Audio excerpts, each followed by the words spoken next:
aujourd'hui, on va du coup essayer de comprendre ce que c'est que l'art de convaincre et discuter un petit peu de technique. Donc on ne parlera pas que de technique parce que comme tout art, il faut des techniques, mais la technique ne fait pas l'art. Donc on va voir quel est l'équilibre un peu complexe, ténu et beau qu'il y a derrière l'art de convaincre. Je vous expliquerai ou on discutera du fait que c'est un art nécessaire. Pourquoi? Un art complexe, comme on vient de se le dire. Et puis, on abordera quelques techniques pour que vous soyez imparables pour toutes vos prises de parole, que ce soit voilà, à l'oral ou à l'écrit. Il y a plusieurs façons de convaincre. Et je vous livrerai ce que d'autres grands maîtres de la philosophie ou autres ont écrit avant moi. Je serai leur porte-parole du mieux que je peux. Un art nécessaire, pour commencer. En fait, on utilise au quotidien, vous utilisez au quotidien, et c'est probablement pour ça que vous êtes assez nombreux ce soir, la capacité à convaincre. Vous l'utilisez au quotidien en tant qu'individu, en tant que personne, à titre individuel, et que ce soit dans le monde professionnel ou à titre personnel. Dans le monde professionnel, vous avez probablement 1000 occasions ou opportunités au quotidien de devoir convaincre votre manager de vous faire confiance sur un nouveau projet, de vous augmenter, de vous accorder une promotion. On doit convaincre les RH de nous donner ce poste qu'on convoite tant ou de valider notre demande de promotion. On doit convaincre des collègues qui ont déjà une charge de travail monstrueuse d'embarquer avec nous sur un projet pour peut-être travailler encore plus, mais au profit voilà, de ce projet d'équipe qui souvent apporte quelque chose de plus à la structure. On doit convaincre ses clients, on doit convaincre des prospects, on doit convaincre nos partenaires, on doit convaincre évidemment des investisseurs. Donc les occasions, elles sont pléthoriques de convaincre dans la sphère professionnelle. Au niveau personnel, on va aussi avoir beaucoup d'occasions de convaincre, notamment quand on partage un espace, quand on vit en collectivité, que ce soit avec un colocataire, un compagnon, une compagne, des enfants. Aujourd'hui, vous savez qu'on n'a plus le droit de mettre des fessées. Donc nous, à notre époque, c'était complètement autorisé. Maintenant, c'est plus possible. Et donc, il va falloir utiliser d'autres arguments pour convaincre ses enfants que les légumes, c'est bon pour la santé. Et avec un enfant de 3 ans, c'est pas toujours évident. Convaincre qu'il faut pas se réveiller 12 fois et venir tout le temps dans le lit des parents toute la nuit parce que sinon on est fatigué. Voilà, bon, plein de raisons et d'opportunités plus ou moins ludiques ou plus ou moins fatigantes de devoir convaincre évidemment des amis, de choisir plutôt telle destination que telle autre, convaincre la personne avec qui on partage sa vie d'aller plutôt dans tel restaurant que dans tel autre. Enfin voilà, ou de regarder le mobilier peut-être différemment, de faire peut-être un partage différent des tâches ménagères. Donc c'est permanent. Et donc, je pense que c'est un sujet qui est important. Et c'est d'autant plus important qu'à titre collectif, il en va aussi dans notre capacité à convaincre, on va définir ça plus dans le détail après, mais dans notre capacité à convaincre, donc à exprimer par des mots nos idées et à avoir en face voilà, un interlocuteur qui va adhérer un peu à ce qu'on propose. Il en va de notre capacité à faire société. Il en va de notre capacité à être une démocratie, à continuer à l'être. Parce que convaincre, évidemment, c'est pouvoir échanger des idées, c'est pouvoir déjà dire ses idées, ensuite les partager, et ensuite peut-être évoluer les uns les autres en confrontant des idées, évidemment dans le cadre le plus calme et respectueux possible. Moins on a accès à la capacité de convaincre, plus en général le niveau de violence, que ce soit dans la discussion ou à l'échelle d'une société, augmente. Et donc ça, c'est aussi un enjeu un peu fort en France qu'on a, parce qu'en France, on a tendance dès l'école, à apprendre plutôt à donner les bonnes réponses et pas forcément apprendre à argumenter, à convaincre, à débattre. Ça change. Aujourd'hui, le fait de l'art rhétorique ou l'art de convaincre est à la mode. J'ai envie de dire que c'est tant mieux. En tout cas, moi, je me réjouis de ça. On en entend de plus en plus parler sur les plateaux télévisés, de télévision, dans les médias. Il y a notamment Clément Viktorovitch, dont on parlera, que vous connaissez peut-être, qui vulgarise la rhétorique pour nous donner à tous les armes de la capacité de nous défendre par des mots, par des idées. Et donc, c'est aussi quelque chose qui est à la mode parce qu'on le voit, il y a de plus en plus de concours d'éloquence. Je ne sais pas si Extia a déjà lancé le sien, mais moi, je sais que j'ai déjà accompagné des concours d'éloquence en entreprise, à l'université, au lycée. Et ils sont très nombreux à se développer et c'est tant mieux. C'est de la confrontation des idées dans le respect. Donc ça, c'est aussi une très bonne chose que ça essaime un peu partout. Et puis, le grand oral, alors là, pour le coup, au niveau de l'éducation nationale, ça bouge aussi. C'est léger, mais on passe de je dirais, sujet régurgitant de la connaissance à sujet pensant, puisque le grand oral, l'enjeu, c'est de permettre aux jeunes de choisir des questions qu'ils vont vouloir déplier lors d'un jury, lors du grand oral, et en lien avec les matières qu'ils ont travaillées durant l'année, et d'argumenter, d'expliquer pourquoi ils ont choisi ce sujet, et puis pourquoi ce sujet est intéressant et important dans la construction de leur projet d'études. Donc, bon, moi, j'ai eu la chance d'accompagner des jeunes pour le grand oral lors du premier épisode. Les jeunes étaient un peu terrorisés parce qu'on leur demande rarement ça. Mais j'ai envie de croire que le fait que ça se déploie et que peut-être que petit à petit, on puisse arriver à avoir dès le plus jeune âge un peu des enseignements rhétoriques pour être plus armés, tous à égalité. Aujourd'hui, on n'a pas tous les mêmes chances en fonction de si on vient d'un milieu très lettré où on a accès beaucoup aux livres, un environnement avec un accès fort à la culture ou un environnement avec une maîtrise du français importante. Donc ça, c'est un vrai enjeu aussi pour faire société que de pouvoir permettre au plus grand nombre d'avoir les outils pour pouvoir convaincre, pour pouvoir faire valoir ses idées, ses thèses et ses projet. Donc, c'est un art nécessaire, mais évidemment, vu qu'il en va aussi de notre capacité à être dans une société démocratique, vous vous doutez bien que c'est un art qui est extrêmement complexe. Et donc, on va essayer de comprendre de quoi on parle. De quoi on parle? Qu'est-ce que c'est que convaincre? Je vais vous donner une première définition qui est une définition du Larousse, assez simple. Convaincre, pour le Larousse, c'est amener quelqu'un, par des raisons ou par des preuves, à reconnaître quelque chose comme vrai. Et je m'arrête sur ce terme-là parce qu'il va être intéressant dans la suite de notre discussion, dans présentation. Donc, à reconnaître quelque chose comme vrai ou comme nécessaire, et c'est aussi obliger quelqu'un à reconnaître ses torts, son erreur, apporter les preuves de sa culpabilité. Donc ça, c'est une première définition qu'on va compléter au fur et à mesure. C'est une définition qui est peut-être un petit peu légère, puisque elle dit qu'on va on va amener quelqu'un à reconnaître quelque chose comme vrai. Alors, pour aborder peut-être ce concept de la vérité, je vous propose qu'on aille regarder du côté de grands philosophes et d'un mathématicien, donc de Platon, Aristote et Descartes. Qu'est-ce qu'ils disaient, ces messieurs? Alors, beaucoup de messieurs, malheureusement, dans la philosophie, il n'y a pas beaucoup de dames. Donc, ces messieurs disaient, Platon, que la vérité existe et que c'est un cheminement, en fait, c'est une quête à avoir, c'est l'objet d'une vie que de rechercher la vérité, et que pour ça, on a un outil qui est magnifique, et là, je le rejoins pleinement, qui est le dialogue, donc l'échange de connaissances pour en sortir plus grandi avec un accès plus proche à la vérité. Donc, cette notion de dialogue pour accéder à une forme de vérité, je la trouve intéressante. En tout cas, on peut, dans notre propos, récupérer ça de Platon. Aristote, lui, il a une approche un tout petit peu différente, c'est qu'il a l'intuition, l'intuition, c'est plus qu'une intuition, mais il se dit que quand ça touche aux choses humaines, et bien notamment à la gestion de la vie et de la cité, et de la vie des citoyens, on n'a pas toujours accès à l'intériorité des gens, et parfois même à notre propre intériorité. Et alors là-dessus, Justine, qui s'y connaîtra peut-être un petit peu mieux que moi en psychologie, Freud a parlé de ce concept d'inconscient. Difficile aujourd'hui de dire quelle est la vérité des individus quand on n'a nous-mêmes pas forcément accès à la nôtre. Donc, plutôt que la vérité, ce qu'il propose Aristote, c'est d'aller regarder du côté du probable, du préférable et de l'acceptable, et donc plutôt du côté du vraisemblable que du vrai. Donc, idée que je trouve intéressante là, plus personne n'a vraiment raison si la vérité n'existe pas, en tout cas dans tout ce qui est choses de la vie et choses humaines, et donc on va plutôt aller chercher le vraisemblable, mais pour ça, il va falloir des preuves. Là-dessus, Aristote va rejoindre Descartes. Alors Descartes, lui, il soutient que la vérité existe et qu'elle doit être démontrée par une démonstration scientifique, donc par une démarche qui est vraiment scientifique. Donc là, pareil, je pense que ce qu'on peut retenir aussi, c'est cette importance de la démonstration et de la puissance et de la force de la démonstration, notamment avec des preuves qui sont bien argumentées et bien solides. On reviendra dessus plus tard quand on parlera des différentes techniques. Donc, on a compris que convaincre, c'était s'approcher d'une forme de vraisemblable, de vérité avec des preuves. Mais qu'est-ce que c'est que l'art? Et donc, qu'est-ce que c'est que l'art de convaincre?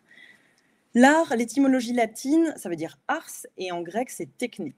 Donc déjà, vous voyez que l'importance de la technique apparaît. Elle est dans l'étymologie même du mot, du terme. Et pareil, donc je ne vais pas vous faire un cours de philosophie de l'art, je n'ai pas cette ambition-là, je suis beaucoup trop loin d'une connaissance de ce que ça peut être, voilà, tous ces concepts des grands philosophes qui ont passé leur vie à essayer de définir ou d'approcher ce que c'est que l'art, mais je vais plutôt essayer d'en retirer chez chacun, donc chez Aristote, chez Kant et chez Schopenhauer, quelques idées importantes et intéressantes pour notre sujet du jour. Alors Aristote, vous allez voir, on le voit souvent, je l'aime beaucoup, donc on en reparlera même encore un petit peu plus tard. Voilà. Aristote, lui, la définition qu'il a donnée de l'art, parce que lui, il en a donné une, il ne s'est pas dévoyé comme ça a été le cas de Kant notamment. Aristote, dans Éthique à Nicomaque, il dit « L'art, qui s'appelle une techné en grec, est une certaine disposition accompagnée de règles vraies, capable de produire. » Donc, ce qui est intéressant là-dedans, c'est il se place. Il y a trois choses que moi j'ai envie de retenir, en tout cas. C'est le côté, la certaine disposition. Donc, il part du côté du créateur, de l'artiste, qui aurait une certaine disposition, une forme de talent un peu inné.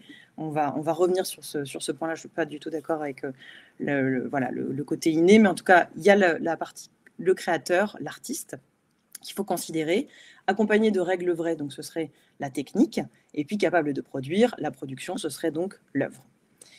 Quand il va dire quelque chose d'un petit peu différent, c'est-à-dire qu'il ne va pas définir l'art, il va tourner autour de cette idée-là, et il va parler plutôt de génie pour parler d'art. Et il va dire donc dans la critique de la faculté de juger, le génie est la disposition innée de l'esprit par laquelle la nature donne les règles à l'art. Donc pour lui, il n'y a pas une certaine disposition plus une technique, comme le disait Aristote, mais c'est plutôt la technique, elle est innée chez le génie, l'artiste, et elle jaillit au moment de la production ou de la création. Et donc les règles, elles ne sont pas... il a une autre phrase qui est intéressante. Donc quand il parle de l'artiste, il dit « Il n'est en son pouvoir ni de concevoir à volonté ou suivant un plan de telles idées », donc c'est-à-dire que l'art ne peut pas être contraint. Il y a la notion de liberté qui est fondamentale dans la capacité de création. Alors, la petite digression, mais plus vous aimez votre sujet, plus vous aimez votre argumentation, moins vous la subissez, parce que parfois on subit, plus vous serez convaincant. Donc, essayez de trouver un angle d'amour pour votre idée, votre projet à défendre. Ce sera toujours beaucoup plus facile à défendre que si vous le subissez et que vous le détestez. Donc, il disait qu'il faut cette liberté pour avoir du génie. Et puis, donc, il n'est pas dans le pouvoir de l'artiste non plus de communiquer aux autres dans des préceptes qui les mettraient à même de réaliser des produits semblables. Donc, en gros, il n'y a pas de possibilité de communication de règles techniques.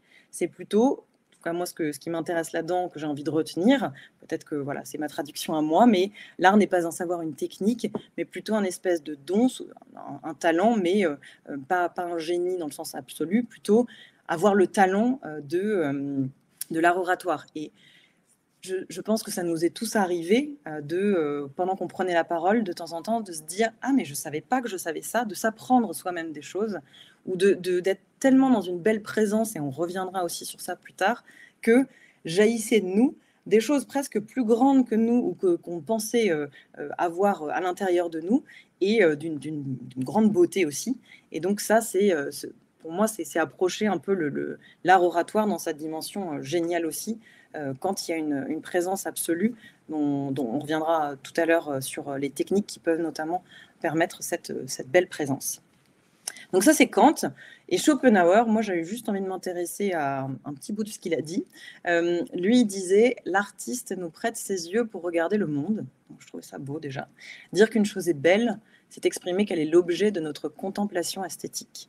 Donc chez Schopenhauer, je trouve intéressant d'avoir enfin, en tout cas de façon forte, la notion de l'effet produit chez le destinataire, chez la personne qui est en réception, et donc chez le public finalement. Et j'aimerais bien qu'on garde peut-être en tête cette espèce de triptyque qu'on peut avoir dans l'art, qui va nous servir aussi dans l'art de convaincre, entre l'artiste, l'œuvre et le destinataire. L'artiste aime profondément son œuvre et par une forme soit de disposition innée, selon Aristote, ou de jaillissement de génie, l'œuvre se crée. L'œuvre, elle touche le destinataire notamment parce qu'elle comporte en elle un certain nombre de techniques ou de règles qui rendent la chose belle. Et là où on va différer peut-être entre l'art de convaincre et l'art tout court, c'est que parfois le destinataire ne voit pas forcément la même chose que ce que l'artiste a voulu mettre dans son œuvre d'art.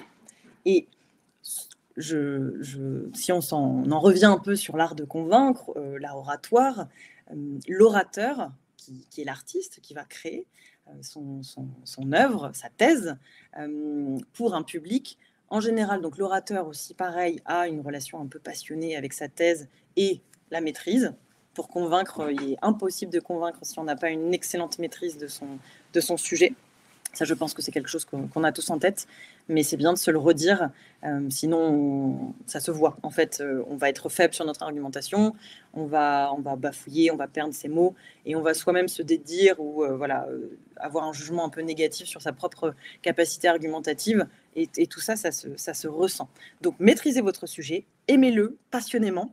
L'orateur, il doit maîtriser sa thèse, il doit aimer sa thèse. Ensuite, il peut s'appuyer sur un certain nombre de techniques pour toucher le public. Et normalement, entre l'intention de l'orateur et l'effet produit sur le public, il y a une adéquation, il y a une rencontre qui, pour le coup, là, doit être quasiment systématique, là où, dans l'art, au sens plus absolu, c'est pas toujours le cas. Voilà, il peut y avoir des choses différentes. Donc, gardez en tête un peu ce trio orateur, thèse, public, pour ne rien oublier. On reviendra dessus, j'appellerai tout à l'heure le public la cible, mais ça fait partie des éléments un peu clés qu'il faut avoir en tête quand on réfléchit à ces arguments. Alors, je vous donne une petite définition de l'art rhétorique, donc de Clément Viktorovitch dans le Pouvoir rhétorique, qui est un livre qu'il a écrit, qui est assez passionnant et qui nous donne justement des tas de clés pour comprendre aujourd'hui les discours politiques et puis soi-même, mais pas que politique, enfin politique au sens large, au sens de vie citoyenne, et pour pouvoir être armés tous pour se défendre, argumenter, etc. Donc lui, la façon dont il présente l'art rhétorique, donc l'art de convaincre, donc c'est l'art de présenter notre pensée de la manière la plus pertinente possible, afin d'en faciliter l'acceptation par nos auditeurs et nos interlocuteurs.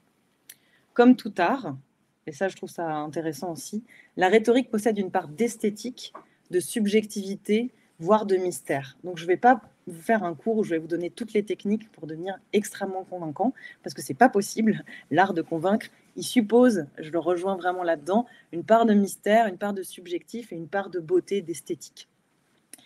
Et il le redéfinit d'une autre façon, l'ensemble des procédés discursifs, donc liés au discours, que le discours soit oral, écrit, verbal ou non verbal. Dans notre capacité à convaincre, il n'y a pas que les mots qu'on va dire ou qu'on va écrire, il y a évidemment le non-verbal, et on reviendra dessus à la fin. Ceux qui ont déjà vu le meet-up que j'avais pu faire sur l'aisance à l'oral vont avoir quelques redites, mais on n'est jamais... voilà, c'est toujours bien de réviser un petit peu. Donc j'espère que ça vous servira quand même. Et donc lui dit que l'art rhétorique, c'est l'ensemble des procédés discursifs permettant de susciter ou de renforcer l'adhésion des individus aux propositions qu'on leur soumet. Roland Barthes, il a une autre définition que je trouve très belle. Quand il parle de la rhétorique, il dit qu'elle a été tour à tour, depuis l'Antiquité grecque, un art, une pratique sociale, une science, un enseignement, une morale et une pratique ludique. Et je trouve que c'est intéressant de le voir aujourd'hui comme ça, parce que selon les moments de notre vie, les circonstances, etc., on peut être autant dans la pratique ludique que dans la pratique sociale. Parfois, c'est une science, et je l'espère, ça deviendra de plus en plus un enseignement. Idéalement, c'est une morale et une façon un peu éthique de convaincre, de discuter, de vivre ensemble. Et puis, et bien évidemment, comme je dis depuis tout à l'heure, c'est donc un art. Passons maintenant aux techniques. Donc, j'aime beaucoup Cicéron, j'en ai déjà parlé aussi lors du précédent meet-up. Cicéron, c'était un homme d'État romain, un grand rhéteur, un excellent orateur. Donc ses discours nous sont parvenus en partie et sont étudiés et sont d'une grande force et d'une grande beauté. Et dans le livre De Oratore qu'il a écrit, dans son ouvrage qui est un peu un ouvrage majeur dans l'art de la rhétorique, il a fait une synthèse des différents points à maîtriser pour devenir un grand orateur. La première, et on va commencer par ça, et c'est aussi ce que je vous suggère de faire quand vous commencez un peu à chercher vos idées, c'est l'inventio. Donc l'inventio, c'est l'inventaire de toutes les idées et de tous les arguments qu'on va ensuite trier, avec la disposition, mettre en ordre. Avec les locutio, on va rajouter le style. Et ensuite, ça va être plutôt de la mise en pratique avec la memoria, comment j'intègre mes idées. Et ensuite, comment je les joue dans la vie au moment où je dois être l'orateur sur la scène, dans le bureau, etc. Donc l'inventio, ce qu'on peut s'en dire, c'est déjà de commencer par s'intéresser à sa cible. On a très très souvent tendance à rater, à être pas forcément très bon en argumentation quand on part de soi. Évidemment, je vous recommanderais de partir de vous aussi, bien sûr, mais l'enjeu, il est vraiment là de commencer par identifier ma cible. Dans l'identification de la cible, Clément Viktorovitch toujours, donc ça peut être alors manager, conjoint, mes enfants, mon client, parfois c'est la personne à qui on parle, mais parfois ce sont les personnes qui regardent et à qui on ne s'adresse pas directement. C'est-à-dire qu'on est en discussion avec quelqu'un, mais finalement, ce n'est pas cette personne-là qu'on va convaincre, c'est les autres. Donc lui, pour clarifier un peu les choses et pour nous aider aussi à nous situer un peu par rapport à notre cible et à mieux l'identifier, donc de voir comment on peut l'atteindre avec le plus d'impact possible, il a identifié 4 dynamiques. La première dynamique, c'est la dynamique monologique. Donc typiquement, ça pourrait être les discours ou les concours d'éloquence où notre public ne nous répond pas, il est silencieux et on a la chance de pouvoir aller délier tous nos arguments et toutes nos idées sans être arrêté. Alors parfois dans les concours d'éloquence, très souvent, on a une position par exemple sur un sujet et puis on a un adversaire qui a la position adverse. Donc nous, on doit défendre à la positive une thèse et notre adversaire à la négative. Donc on a un public qui est silencieux, qui est l'auditoire, qui va juger, mais on a quand même une forme de confrontation qui peut se faire entre les deux de façon indirecte. Mais il n'empêche qu'on n'est pas coupé dans notre élan et dans notre discussion, et c'est presque le plus facile. Un petit peu plus complexe et beaucoup plus commun, la dynamique délibérative. Donc là, c'est toutes les personnes qui sont présentes sont pas forcément d'accord, ont des positions qui sont différentes, mais on doit arriver à un consensus. Dans la vie professionnelle, on évite le clash, on essaie d'arriver à un consensus. Je parlais du manager, de l'équipe, je parlais des clients, etc. Au bout d'un moment, on est dans cette dynamique délibérative où on va devoir se mettre d'accord sur quelque chose. Tout le monde va peut-être lâcher un petit peu. À nous d'être le plus fort dans notre argumentation et de défendre le mieux notre sujet. Et ensuite, et en famille aussi, c'est pareil. Hein. Souvent, on est plutôt dans une dynamique délibérative. Vous êtes en famille plutôt dans une dynamique monologique où on ne vous répond pas quand vous avez un enfant bas âge qui n'a pas encore l'usage de la parole. Mais en dehors de ça, globalement, vous êtes plutôt dans une dynamique délibérative. Il y en a une autre dynamique qui est peut-être un peu moins fréquente dans le monde professionnel, mais qui peut arriver quand même. C'est quand vous êtes en train de discuter avec quelqu'un, mais vous n'allez pas convaincre cette personne-là, sont les autres personnes que vous allez devoir convaincre. Alors, typiquement, les débats politiques, notamment le débat d'entre-deux tours, Emmanuel Macron n'a jamais cherché à convaincre Marine Le Pen. Marine Le Pen n'a jamais cherché à convaincre Emmanuel Macron. C'était nous qui étions derrière notre poste télé ou qui allions lire les journaux, etc. après, qu'ils essayaient de convaincre par rebond. Donc là, on est dans une dynamique compétitive. Et enfin, la dernière dynamique, c'est la dynamique conflictuelle. Donc là, on veut juste faire valoir nos idées, avoir raison. Et souvent, il y a une forme de violence assez forte. Et donc, ce que Clément Viktorovitch pose comme question, c'est si on n'a pas envie de partager notre point de vue, enfin, si on ne veut pas convaincre, à quoi ça sert de partager notre point de vue? Donc évidemment, dans l'art de convaincre, on va éliminer la dynamique conflictuelle parce que celle-ci, elle ne nous intéresse pas. Première question, qui est ma cible? Identifiez-la et vérifiez dans quelle dynamique vous êtes par rapport à votre cible. La question qu'on peut ensuite évidemment se poser, c'est comment avoir la plus grande connaissance et le plus grand intérêt pour sa cible. Pour ça, par exemple, quand vous êtes dans une dynamique monologique, votre cible est muette et pour convaincre cette cible-là, Cicéron disait que ce qui fonctionne le mieux, c'est d'instruire, de plaire et d'émouvoir. Et donc, parce que là, vous n'avez pas de retour. Donc ça peut être un des objectifs que vous pouvez vous fixer.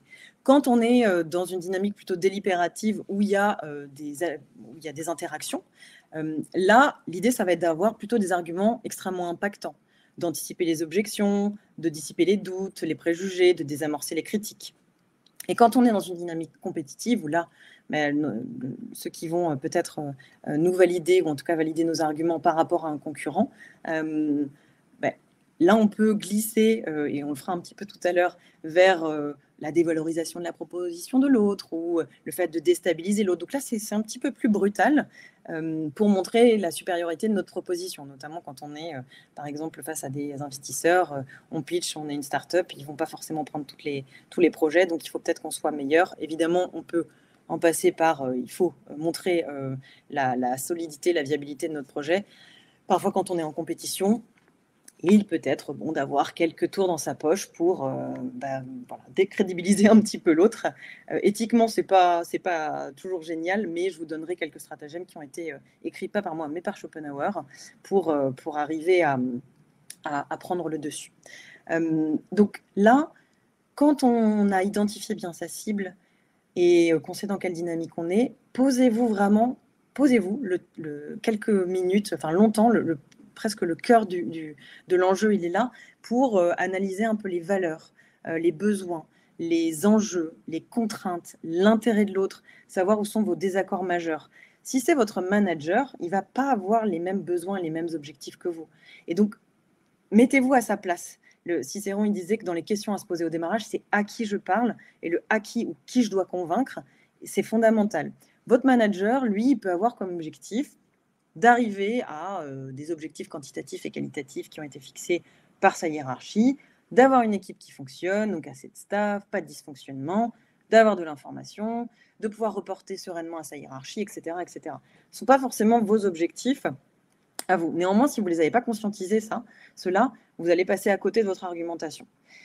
Quand vous avez bien fait le tour de l'enjeu, du besoin, des contraintes, des valeurs, même de la façon de parler de la personne ou des personnes que vous devez convaincre, là, vous pouvez vous retourner aussi sur vous. C'est-à-dire commencer à vous dire, OK, maintenant, moi, qu'est-ce que je pense? Et comment, à partir de là, j'arrive à faire se rencontrer ce dont l'autre a besoin, ce qui pourrait le faire céder, ce qui le pourrait le faire aller dans mon sens, et du coup, quel est mon sens et comment moi, je vais trouver les arguments qui sont les bons. Donc ça, c'est la première chose à faire, c'est vraiment ça. Aristote, il va nous proposer aussi alors voilà, ce fameux triangle d'Aristote qu'on a aussi vu lors du précédent webinaire, il va nous dire comment trouver des preuves. Lui, ce qu'il dit dans Rhétorique, qui est un de ses ouvrages, c'est « Les preuves inhérentes sont de 3 sortes. Les unes résident dans le caractère moral de l'orateur. » Donc un peu plus loin, il dit « c'est-à-dire qui amène la persuasion. » Et c'est ce qu'il appelle l'éthos. Donc les preuves liées à l'éthos, c'est tout ce qui va muscler votre crédibilité. Que ce soit par exemple parce que vous êtes médecin et vous allez parler de médecine, que vous avez des références, que vous citez des auteurs, que vous avez un vocabulaire, etc., qui montre votre expertise. En gros, l'idée avec l'éthos, c'est qu'on veut donner confiance. On veut montrer qu'on peut avoir confiance en nous. Donc il y a un argument d'éthos, ça c'est le premier d'après lui. Ensuite, il dit donc d'autres preuves résident dans la disposition de l'auditoire, c'est-à-dire dans quel état on va mettre notre auditoire ou l'interlocuteur ou la personne qu'on veut convaincre. Il dit un peu plus tard, il emploie le terme quand leurs passions sont excitées par le discours, nous animent d'un sentiment. Donc avec le pathos, ce qu'on veut, c'est parler au cœur de notre auditoire. Et pour ça, les Américains, ils l'ont bien compris, ils utilisent le storytelling, mais c'est le fait de raconter des histoires, de faire appel à des moments communs qu'on a vécus ensemble, à l'histoire commune avec un petit H ou un grand H, à des valeurs communes, etc. Tout ça va créer une connexion et va nous permettre de mettre l'auditoire dans une bonne disposition, la personne en face dans une bonne disposition par rapport à nous. Donc, pareil, on peut vérifier qu'on a aussi des preuves qui sont liées au pathos, à la disposition de notre auditoire. Et enfin, les dernières preuves, donc c'est le logos, c'est les preuves qui résident dans le discours lui-même, c'est-à-dire quand on démontre la vérité ou ce qui paraît tel.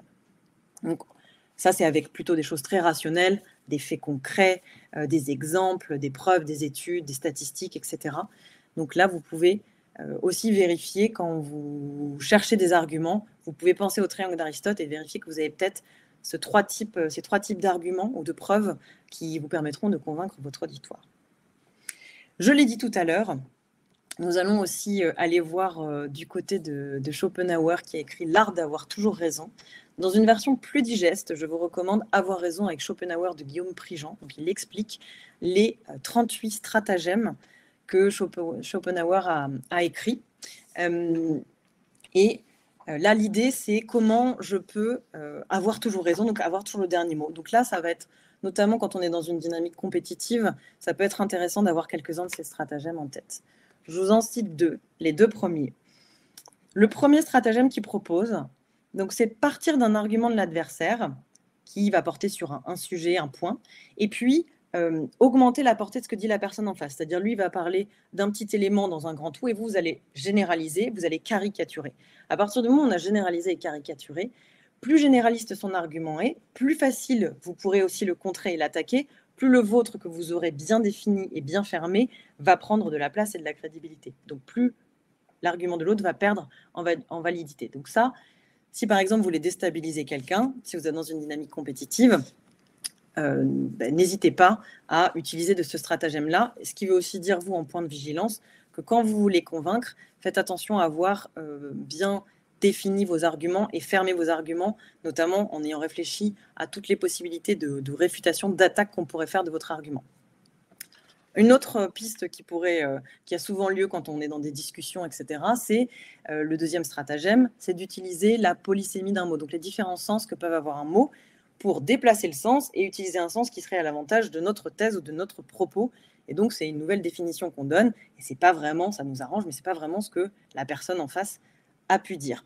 Là, par rapport à notre sujet, typiquement, sur l'art, on a vu que l'art pouvait avoir plusieurs façons d'être appréhendé, à la fois sous forme de la technique ou à la fois du côté plutôt du talent. Donc ça, c'est ces différentes définitions ou façons de percevoir un même concept ou une même idée qui peuvent être utilisées pour détourner un petit peu le fond de la conversation et puis prendre le dessus au niveau de l'argumentation.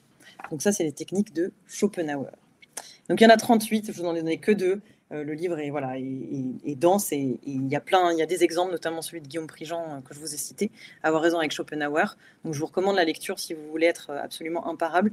Si vous avez vu le film Le Brio avec Daniel Auteuil et Camélia Jordana sur un concours d'éloquence, ils utilisent beaucoup ça. Il a fait travailler pour un concours d'éloquence en utilisant les différents stratagèmes de Schopenhauer. Donc pour réviser plus facilement, vous pouvez aussi regarder sur Netflix ou ailleurs le film Le Brio qui en parle et qui le vulgarise un petit peu.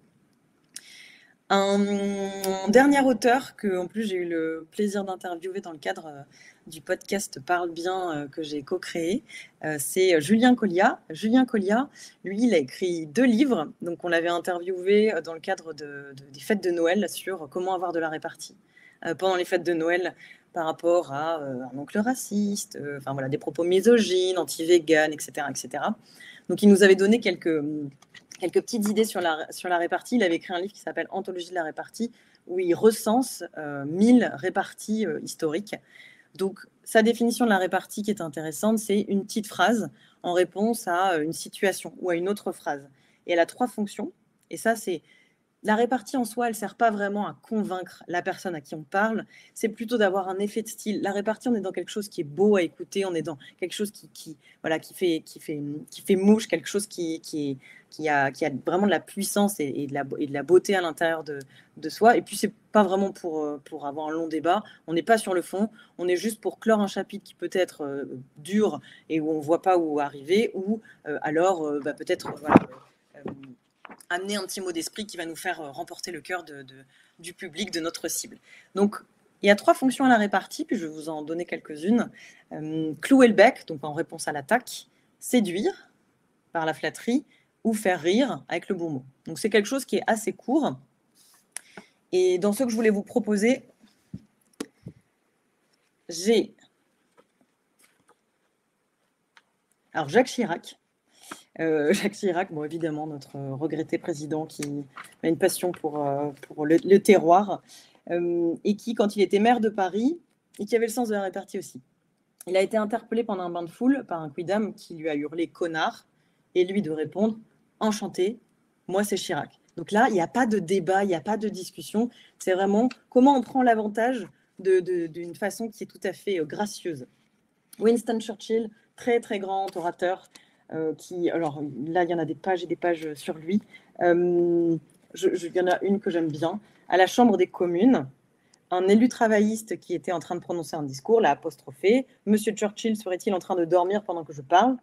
La réponse était « si seulement ». Donc là, difficile en face derrière de rebondir, et c'est ce qu'on veut, c'est peut-être d'arriver à prendre le dessus. Et enfin, Hillary Clinton, parce qu'il nous faut quand même bien une femme, son mari lui rappelait qu'avant de le connaître, elle avait été avec un jeune pompiste, et il lui a dit, je crois que c'était pendant une interview, il me semble, tu imagines ce que tu serais devenu aujourd'hui si c'est lui que tu avais épousé, et elle, plutôt maligne, de répondre, si je l'avais épousé, ce n'est pas toi qui serais devenu président, mais lui.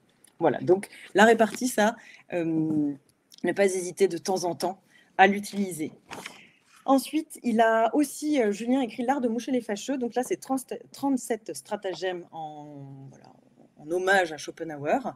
Je vous en donne juste un. C'est le stratagème du fil. Donc c'est le premier qu'il propose. L'idée, c'est de prolonger l'allégorie ou l'image employée. J'ai une idée dans la tête. Donc si quelqu'un que vous appréciez pas particulièrement à ce genre de formule, j'ai une idée dans la tête, elle doit bien s'ennuyer toute seule.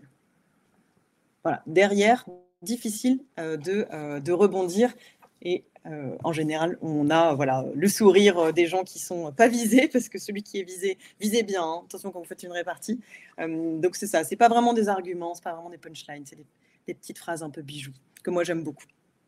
Et pour trouver un peu des réparties, utilisez des contre-exemples, allez sur l'ironie.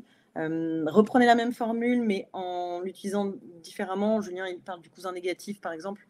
On peut faire un parallèle entre radical et ridicule, et puis retourner des questions. Ça peut être des pistes pour avoir un peu plus de répartie. Donc là, vous avez identifié votre cible. Vous avez d'ailleurs, vous savez dans quelle dynamique vous êtes par rapport à votre cible. Vous avez bien essoré à 360 les enjeux, les besoins, etc. de votre cible. Vous êtes posé la question de vos propres besoins, vos propres enjeux, et comment arriver à trouver un terrain d'entente, un endroit pour convaincre. Vous avez vérifié que vous avez bien les 3 bouts du triangle d'Aristote, du logos, du pathos et de l'éthos. Vous avez peut-être pensé un petit stratagème ou imaginé une petite répartie. Il s'agit maintenant d'aller vers la disposition. La disposition, c'est l'ordonnancement de mes arguments. Donc, pour ceux qui étaient là, je ne fais pas d'interrogation, mais la dernière fois, il y a plusieurs façons de faire. Déjà, juste quand on a ces arguments et qu'on ne sait pas forcément comment les positionner, quand on est dans une dynamique monologique où on parle, on n'est pas arrêté, vous pouvez prendre le parti de faire un crescendo, donc d'aller du plus faible au plus fort. C'est beaucoup plus difficile quand vous êtes dans une dynamique délibérative ou compétitive, parce que si vous commencez par un argument faible, vous risquez de vous décrédibiliser tout de suite, et donc de perdre vos moyens, et l'autre va prendre l'avantage. Dans ces cas-là, il vaut mieux plutôt choisir un argument fort, mettre un argument un petit peu moins fort ensuite, et reprendre un argument fort après. Voilà. Aussi dans les plans que vous pouvez imaginer pour structurer un peu votre pensée argumentative, je vous en propose plusieurs. Le premier est d'Aristote. Promis, c'est la dernière fois. Aristote, il proposait 5 étapes. Le premier, c'était d'exposer la situation. Ensuite, d'éclairer le problème. Ensuite, de proposer une solution. Développer les bénéfices de cette solution. Et ensuite, de lancer un appel à l'action. Plus facilement, aujourd'hui, ça donne un peu des plans de type constat, besoin, solution, ou enjeu, besoin, solution. Et si vous êtes familier avec le Golden Circle de Simon Sinek, c'est Simon Sinek, je ne sais jamais comment prononcer ce nom, c'est une conférence TEDx que vous pouvez aller regarder. Lui, il dit que pour être convaincant et percutant, il y a une façon de présenter les choses qui est non pas de commencer par le nom d'un objet, les modalités, les fonctionnalités de l'objet, et ensuite l'enjeu, à quoi sert l'objet, mais plutôt de commencer par l'enjeu, le pourquoi, du comment, la raison d'être de ce projet, de cet objet, etc., d'expliquer ensuite comment il fonctionne et de ne nommer qu'à la fin. Et donc, il y a une conférence qui est assez intéressante, en plus plutôt en bon orateur, que vous pouvez retrouver sur TEDx, Simon Sinek, le Golden Circle. Ça vous donne aussi une autre façon d'être dans une dynamique argumentative un peu impactante. Voilà. Un autre plan qu'on avait rapidement évoqué, que je vous remets aujourd'hui, qui est le plan très classique en rhétorique de structuration des idées, c'est de commencer par ce qu'on appelle un exorde. L'exorde, c'est le commencement en latin.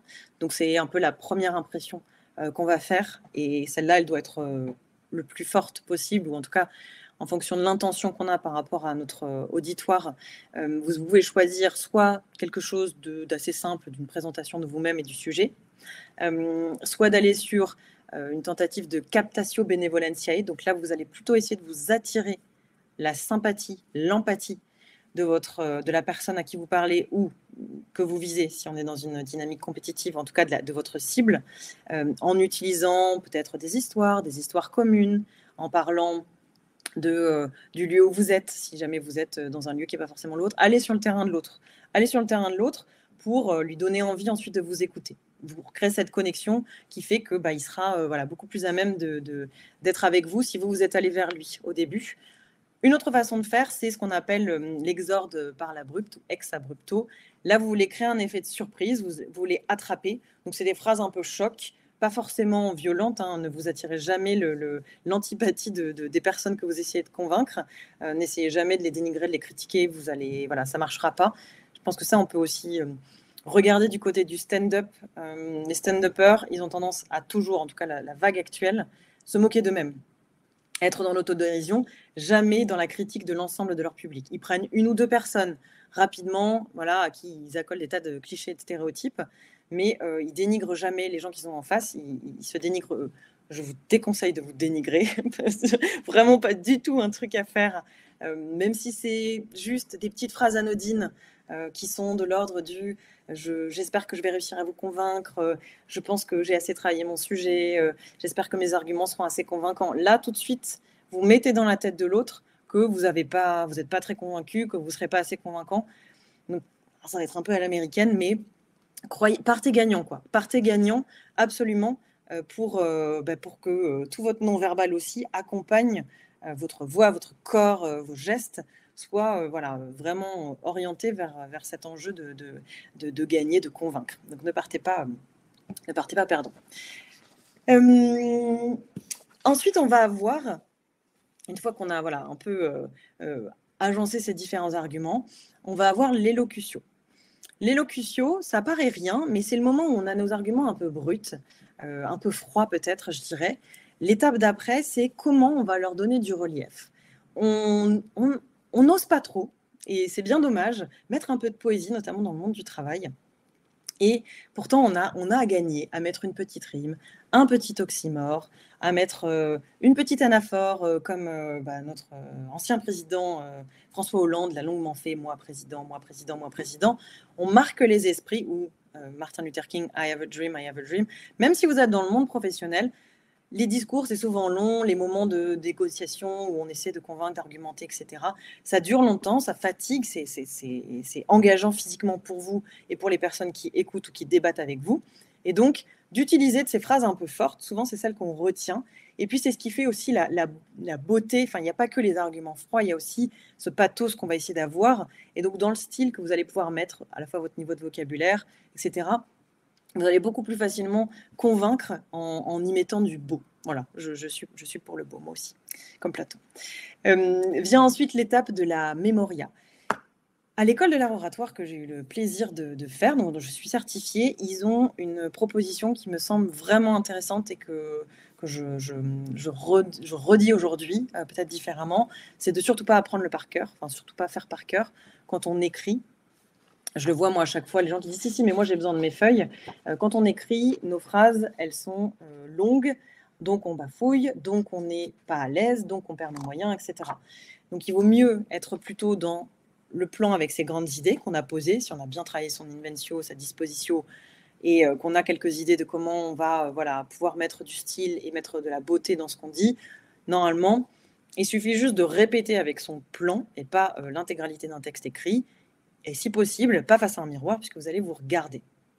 Ça, c'est dommage. Vous allez vous observer et vous allez être en train de vous juger, de vous dire « mais je ne fais pas bien les choses, mais pourquoi j'ai ce tic de langage, j'ai les yeux comme ça, etc. » Si vous êtes juste avec votre texte face à un mur, au moins, les choses seront beaucoup plus facilement...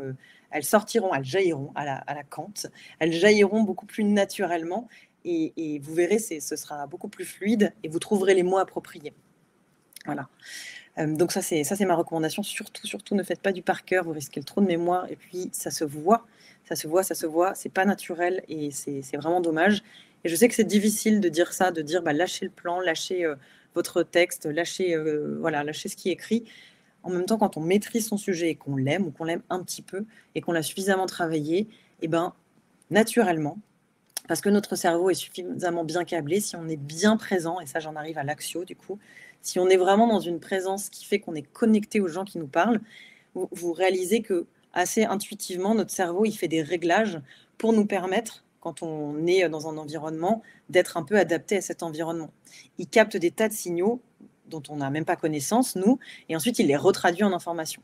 Et donc ces informations qu'on peut capter en étant vraiment pleinement présent, notamment avec un beau regard, bien attentif aux gens à qui l'on parle, va nous permettre d'être ajustés dans le choix des mots, dans l'ordre des arguments. En fait, il y a assez naturellement, ça va se remettre en place avec toutes ces informations que notre environnement nous envoie et que notre cerveau va capter.